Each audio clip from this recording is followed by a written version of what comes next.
श्री हरी विठ्ठल जय हरी विठ्ठल। आपल्या नवीन व्हिडिओमध्ये सर्वांचे स्वागत आहे। आज आपण पाहणार आहोत वृषभ राशीचे जुलै 2025 चे राशीफल। चला तर मग पाहूयात। जुलै 2025 हा महिना वृषभ राशीच्या लोकांसाठी घेऊन आलाय मालव्य राजयोग। आणि या राजयोगाने काय काय घडणार आहे बरं? अचानक धनलाभ होऊ शकतो। करिअर मध्ये सुद्धा चांगली प्रगती होऊ शकते। किरकोळ अडचणी सुद्धा येतील बरं का, नाही असं नाही, पण प्रत्येक समस्येवर तुम्ही उपाय काढाल। व्यवसायात सुद्धा तुम्हाला या राजयोगाचा चांगलाच परिणाम दिसून येईल। मेहनतीच्या जोरावर तुम्ही चांगले पैसे कमवाल। वैवाहिक जीवनात सुद्धा अनुकूल परिणाम पाहायला मिळेल।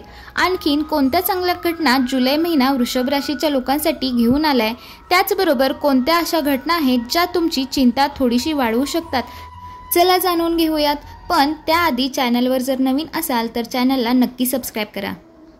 मंडळी, जुलै महिन्यामध्ये जे काही ग्रहमान तयार होते त्या ग्रहमानानुसार मालव्य योगाचा लाभ वृषभ राशीच्या लोकांना होताना दिसणार आहे। त्यामुळे अडलेली कामे होतील, अडकलेले पैसे मिळतील, असे अनेक लाभ होताना दिसतील। एक एक करून जाणून घेऊयात। सगळ्यात आधी बोलूयात तुमच्या करिअरबद्दल, नोकरीबद्दल आणि व्यवसायाबद्दल। मालव्य योगामुळे करिअरमध्ये फायदा होऊ शकतो। अगदी पेढे वाटण्यासारखी एखादी घटना सुद्धा हे ग्रहमान तुम्हाला देऊन जाऊ शकतं। कामाच्या ठिकाणी स्थिरता असेल आणि नाव कमवण्याची संधी मिळेल। नवीन जबाबदाऱ्या सुद्धा येऊ शकतात, पण तुम्ही त्या स्वीकारा, कारण त्याचा तुम्हाला फायदाच होईल। नोकरी करणाऱ्यांची कामाच्या बाबतीमध्ये किंवा ऑफिसमध्ये जी काही इच्छा आहे ती इच्छापूर्ती होऊ शकते। आता बोलूया व्यवसाय करणाऱ्यांबद्दल।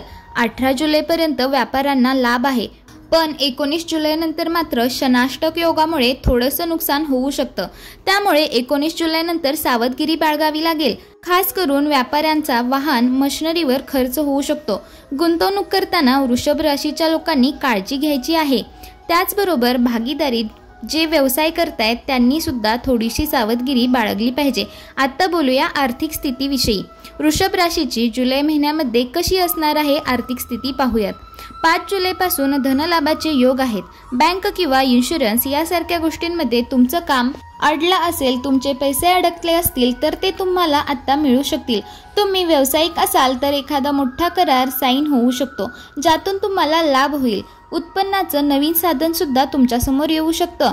जुनी थकीत रक्कम मिळण्याची शक्यता जुलै महिन्यामध्ये आहे, पण धनलाभाचे योग आहे, थकीत बाकी मिळू शकते। हे सगळं जरी असलं तरी खर्चावर नियंत्रण ठेवावं लागेल, कारण खर्चावर नियंत्रण ठेवलं नाही तर बचत कमी होईल। त्यामुळे खर्च आणि उत्पन्न यांचा योग्य तो ताळमेळ तुम्हाला घालावा लागेल। आता बोलूया प्रेमजीवनाबद्दल। प्रेमसंबंधांमध्ये विश्वास वाढणार आहे, परंतु इगो मात्र टाळावा, कारण तुमचा इगो सगळ्या गोष्टी खराब करून ठेवू शकतो।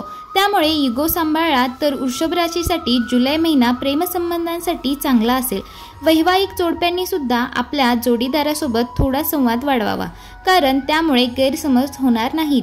कारण या महिन्यात थोडेसे गैरसमज होण्याची शक्यता आहे, पण तुम्ही तुमच्या जोडीदाराबरोबर जरा चांगला संवाद ठेवलात तर ते गैरसमज होण्याआधीच टळतील। कुटुंबासोबत या महिन्यामध्ये एखाद्या तीर्थयात्रेला जाण्याचा सुद्धा योग आहे। घरातील ज्येष्ठांच्या आरोग्याची थोडी काळजी राहील, पण त्याचबरोबर तुमची मुलं जी आहेत, वृषभ राशीच्या लोकांची मुलं एखाद्या नवीन गोष्टीमध्ये भाग घेताना दिसतील, नवीन ठिकाणी ॲडमिशन घेतील किंवा नवीन ॲक्टिव्हिटीचा भाग होतील। त्यामुळे त्यांचं मन प्रसन्न राहील आणि मग मुलं खुश तर तुम्ही सुद्धा खुश। ज्या वृषभ राशीच्या लोकांची मुले मोठी आहेत, 18च्या वर आहेत, ते नदी किंवा समुद्राच्या ठिकाणी यात्रेला जाण्याचा, प्रवासाला जाण्याचा योग आहे। पण या गोष्टीवरून घरात थोडे वाद होऊ शकतात, कारण तुम्ही त्यांना पटकन परवानगी देणार नाही आणि ते तुमच्याकडे हट्ट करतील। प्रॉपर्टी संबंधात काही चांगले योग जुलै महिना वृषभ राशीच्या लोकांसाठी घेऊन येतोय। मग प्रॉपर्टी खरेदी असेल किंवा विक्री असेल, किंवा आहे त्या प्रॉपर्टीचे नूतनीकरण असेल, या गोष्टी या महिन्यामध्ये घडू शकतात असं ग्रहमान आहे। आरोग्य निश्चितच चांगलं राहणार आहे। थोडेसे पोटाचे विकार त्रास देऊ शकतात, त्यामुळे आहार जरा सांभाळून घ्या। पावसाळ्याचे दिवस आहेत, बाहेरचं खाताना 10 वेळा विचार करा आणि स्वच्छतेची काळजी घ्या। स्वच्छतेचे नियम पाळा। सगळ्यात महत्त्वाची गोष्ट म्हणजे मानसिक तणाव टाळण्यासाठी नियमित व्यायाम, त्याचबरोबर ध्यानधारणा म्हणजेच मेडिटेशन यासारख्या गोष्टींची मदत तुम्ही घेऊ शकता। जुन्या आजारांपासून सुद्धा सावध राहण्याची गरज आहे, कारण सुखद गोष्टी ज्या जुलै महिन्यामध्ये तुमच्यासाठी घडणार आहेत त्या खास करून 17 जुलैनंतर घडू शकतात। प्रगतीचा काळ जुलै महिन्यामध्ये तुमचा सुरू होतोय। दुसऱ्या आठवड्यापासून असं म्हणायला हरकत नाही।